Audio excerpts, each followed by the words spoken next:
Jared Jones has been unbelievable to start his major league career. He has a strikeout rate above 30%, an ERA around 3, and he hasn't walked anybody. I think there's a pretty clear change he made from last season that's allowed him to have this success, and I call it following the Spencer Strider blueprint without the Tommy John part. When Strider was a sophomore at Clemson University in the year 2020, right before the COVID season, he threw 12 innings and struck out 19 batters. His fastball averaged 93 miles per hour, topped out at 95. He had 5.5 feet of extension down the mound, which is well below the major league average. He had 20 inches of vertical break on his fastball from a 6.2 foot release. He threw the pitch 80% of the time and generated 30% whiffs, which is pretty solid numbers even against college hitters. Flash forward to last season, Strider's fastball looked pretty different. It averaged 97.2 miles per hour, touched over 100. The pitch had 18 inches of vertical break, which is down from Clemson, but oftentimes at lower velocities, you see larger vertical break numbers because the pitch has more time to carry or induce that vertical break. Two things stand out here more than that. His extension was up nearly 1.5 feet, and his release height was down to 5.9 feet. All these variables had a large impact on the quality of his fastball. I think a good starting point for fastballs are a couple factors: velocity, release, movement, and command. For the most part, when you influence one of these factors, you generally expect one of the others to move up or down.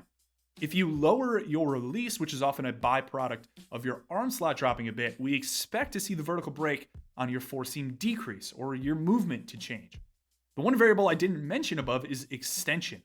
In this Spencer Strider blueprint, I look at extension like your cheat code.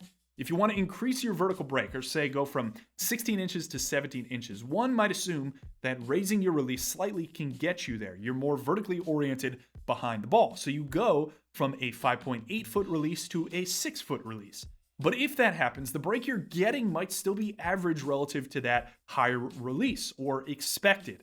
The net effect of that change won't be that enticing.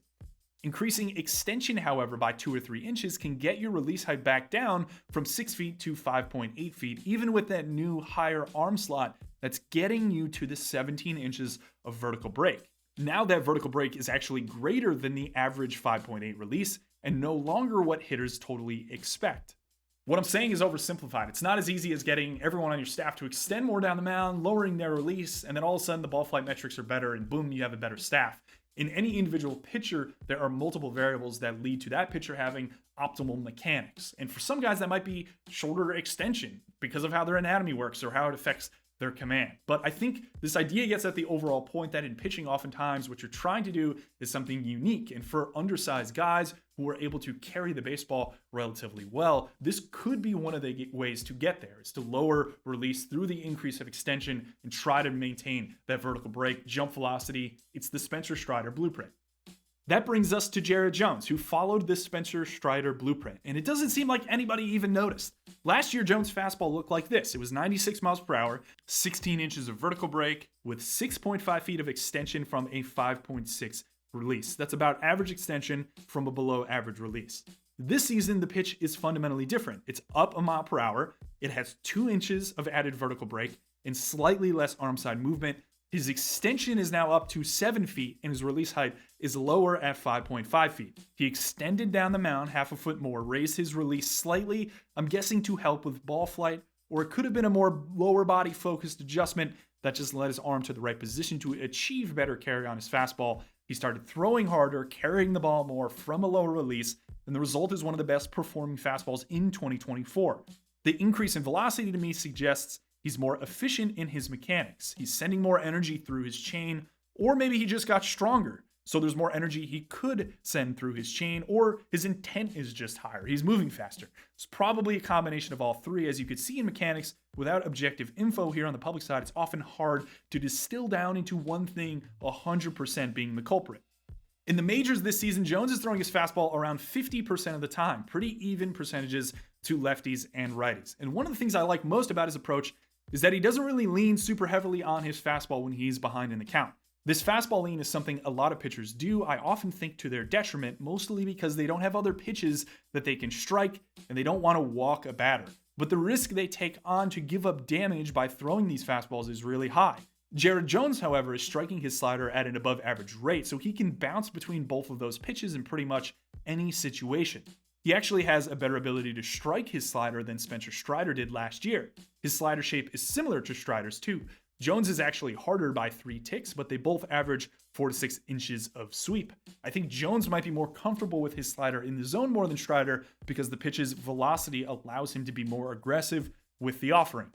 I also like for Jones that it's basically the same slider location regardless of handedness, which is the same case as his fastball. Simplify the approach for a young pitcher with good stuff. Kudos to the Pirates. If we want to nitpick, we can. Most of these carry fastball guys have some home run problems. We saw this with Strider last year. We've seen it with Jones a bit this year too. He's allowed 5 home runs in 5 starts. He's given up homers on a mix of pitches, but if you just look more broadly at the damage on the whole, regardless of handedness and pitch type, it's all kind of middle of the plate, particularly with four-seam fastballs. He's trying to go up, and they just leak slightly down into the heart of the zone, or there's a central target setup, and he doesn't really miss the target where they presume the miss is going to be up into the optimal spot for the pitch, and it gets barrel. His pitch is still going to miss bats over the middle of the plate, but if you roll the dice enough, you're going to allow barrels. Major league hitters almost universally mash middle of the plate, especially fastballs. This is likely just natural variance in command. I don't really know if there's a way to fix it per se, as opposed to just pitching in the major leagues longer and maybe potentially becoming more aggressive with his targets as he hones his command. You can maybe lean towards more slider behind in the count, which assumes that if guys are putting bat on ball regardless, it might as well be versus the pitch that allows less damage for him, which is his slider. I don't have much nitpicking here aside from that, honestly. The crazy thing is that Jones has 2 other pitches that are pretty good, but he's not really throwing them a lot. And I don't mind it. He's dominating right now. I don't see much of a reason to drop the usage of the 2 pitches that have made him one of the best pitchers in baseball this season. His changeup actually has really good vertical separation from his four-seam, and this season, in the small sample he's thrown it, he's done a really good job keeping it down in the zone.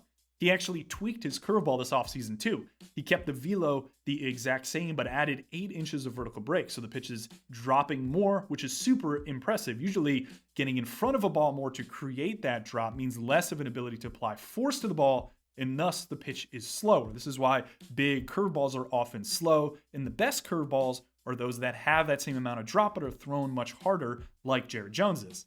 The curveball grades out really strong too. His command has been probably a bit too much in the zone, but that's likely because he's using it early in counts, so I get the in-zone tendency with the pitch. Maybe we see these 2 pitches increase in usage over time as hitters get a bit more comfortable with the fastball-slider combination, or perhaps he gets tired of allowing home runs. That remains to be seen, but it's good that he has these 2 pitches in his back pocket. The last thing I want to touch on with Jared Jones is that it's very hard to rank pitching prospects. I put together a top 40, and it's available to my Substack premium subscribers. I'll have some other cool content there throughout the season. If you're interested in subscribing to that, I'll have a link below to it. But with Jared Jones in particular, he makes it even harder to rank pitching prospects because he's clearly a really strong arm, and I don't think there are many people that had him top 10 or really even top 15 in the minor leagues in terms of pitching prospects. This, to me, is a byproduct of the fact that we did not know this fastball change was going to happen. That, I think, is at the crux of pitching prospect projection and makes it really, really hard. A lot of the time what we're doing is we're looking at the data of minor league prospects. I get access to advanced data in the minor leagues. I use that really heavily in my ranks. And by looking at that, you get a really good idea what the pitcher's doing presently, but it's really hard to then figure out what he's going to do. If you told me that Jared Jones would now have this fastball shape heading into the 2024 season, I think everyone on any list who ranks him would move him up. It's just the reality is we don't really know what these changes are going to be until we actually see them. And it made it even harder sometimes by not knowing which organizations are going to make changes, or if a guy is impeded by his organization not wanting him to make changes. It's clear that the Pirates, I think, are starting to become a little more advanced in terms of the pitching development side of things. We've seen them drop their fastball usage this season, which I think is an indicator of at least some more advanced thinking. They did something really good with Jones here, or Jones did it by himself, or Jones went to a third-party facility and did it. But the reality is he did it, and the result was really strong, and everyone underranked him because we did not know this was going to happen. So I just wanted to get on a soapbox there and talk about that because it's not frustrating, it's just fascinating to me. It makes the prospect game really interesting because you could kind of speculate and think about who might make adjustments and what those adjustments could bring. Stuff Plus saw the Jared Jones fastball even last season as being a pretty good pitch, so maybe that's an indicator of things to come, right? If the pitch is already pretty good, if we can add a little bit to it, maybe it makes it even better. But regardless, I don't think anybody saw this much of an improvement coming in Jared Jones's fastball. The result, as we've seen in the major leagues, has been absolutely unbelievable. He's so fun to watch. I'm curious to see if it continues and for how long and how much he brings in the other pitches. But thank you for watching as always. I'm in the comments if you have any questions. Let me know your thoughts on Jared Jones.